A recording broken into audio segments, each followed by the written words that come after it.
Bismillahirrahmanirrahim. Students of 7th class, in continuation to our topic, with poem The Gumby Cat. Let us try to do the question number 4 of this poem, as we have already completed 3 questions. Now it is question number 4.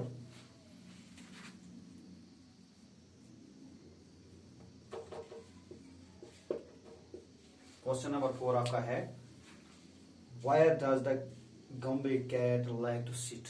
क्योंकि आपने poem में पढ़ा कभी कभी वो बैठती है क्या नाम है इसका, बिसाइड द हर्थ, जो चूल्हा होता है उसके सामने वो बैठ जाती है या उसके साथ बैठ जाती है। तो कभी कभी वो बेड पर बैठ जाती है और कभी कभी ये जो पॉइंट है, स्पीकर है, उसके हेड पर। इसी तरीके से हमने ये भी पढ़ा कि she seats upon the window sill, जो विंडो का सील होता है उस पर वो कभी कभी बैठ जाते हैं, या वो कभी कभी वहां पर भी बैठ जाते हैं। Anything that is smooth and flat, जो स्मूथ और फ्लैट जो जगह हैं, हमवार जो जगह हैं या चकनी जो जगह हैं, वो वहां पर वो बैठ जाते हैं। तो let us write the answer of question number 4.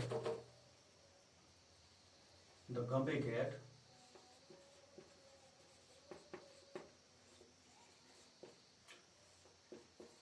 sits beside the hearth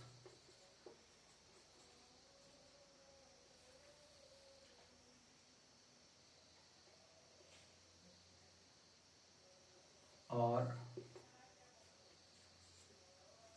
on the bed.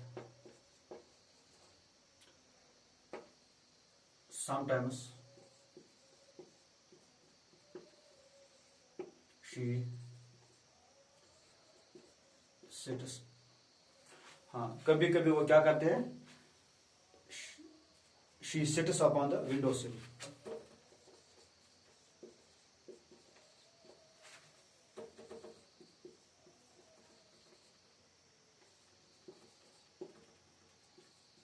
Or on anything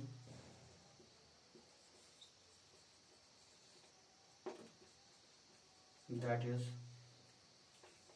किसी भी उस चीज पर जो क्या होता है, that is smooth and flat.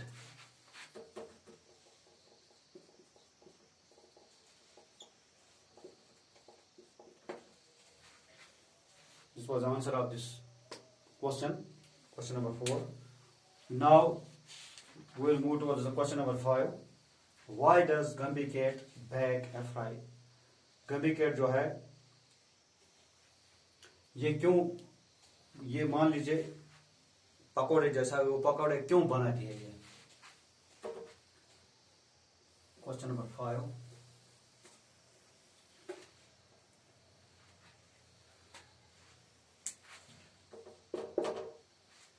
हाँ, अब ये क्यों बनाती है? ये सिंपल सी बात है, क्योंकि ये माइस के लिए बनाती है, चूहों के लिए बनाती है. The Gumbie cat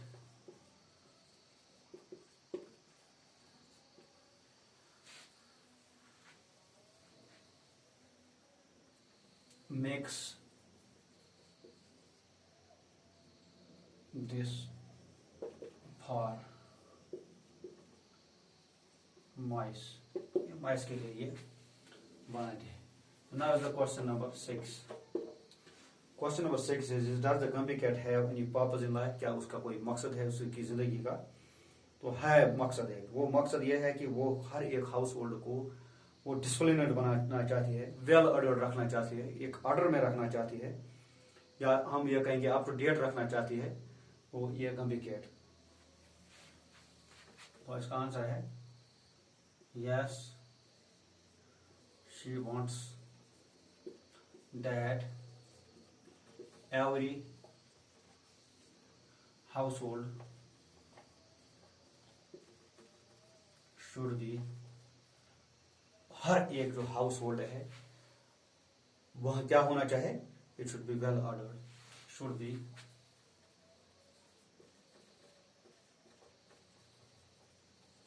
well ordered. तो इसके जिंदगी का यही मकसद है। तो दीज वर 3 मोर क्वेश्चंस। तो आप इन 3 क्वेश्चन और जो हमने ये 3 क्वेश्चन किए, क्वेश्चन नंबर 4, 5 एंड 6, आप इनको 1-2 बार आप दोहराइए। मैं फिर से ये दोहराता हूँ। तो पहला क्वेश्चन है, why does the Gumbie cat like to sit. ये कहाँ पर बैठना चाहती है, इसको कहाँ पर बैठना पसंद है। तो ये आपने देखा कि ये तो कभी कभी ये बिसाइड द हर्थ, जो चूल्हा हर्थ जो है, चूल्हा जो है उसके सामने बैठना पसंद करती है, उसके साथ बैठना पसंद करती है गर्मी के लिए। या कभी कभी वो पॉइंट के हेड पर बैठती है, कभी कभी बेड पर। इसी तरीके से हमने ये भी देखा, she sometimes want to sit on window sill पे बैठ जाते हैं। या कभी समटाइम्स उन जगहों पर भी, कभी कभी उन जगहों पर बैठे जो which are flat and smooth. तो इस तरीके से एक और क्वेश्चन था आपका, तो गम्बी कैट क्यों ये बनाती है, बैक या फ्राई पकौड़ा क्यों बनाती है चूहों के लिए। She wants to make it for, Gumbie cat makes this for mice. तो does the Gumbie cat have any purpose, इसका कोई मकसद है जिंदगी का। हाँ, ये मकसद है ये चीज कि हर एक हाउस होल्ड जो है वो एक वेल ऑर्डर्ड हो, एक तमीजदार हो, या बाअदब जिसको हम कहते हैं, अदब हो हर एक हाउस होल्ड में। ये चीज ये ऐसा, क्योंकि आपने इसमें पढ़ा कि कॉकरोचेस से इसको problem concern, she is too much concern about mice. Mice जो है वो क्वाइट खामोश नहीं रहते हैं, उनको irregular because of their irregular diet जो है, इरेगुलर डाइट होता है जब हम टाइम पर खाना ना खाएं या कभी कभी ज्यादा खाएं। तो इसी तरीके से इसको कॉकरोच से भी प्रॉब्लम है। तो इन सबको ये सुधारना चाहते हैं। That is why she has this purpose in life. She wants to make every household well ordered. तो this was the reading fun. तो उसके बाद अब जो ग्रामर वाला पोर्शन है इंशाल्लाह हम कल करेंगे।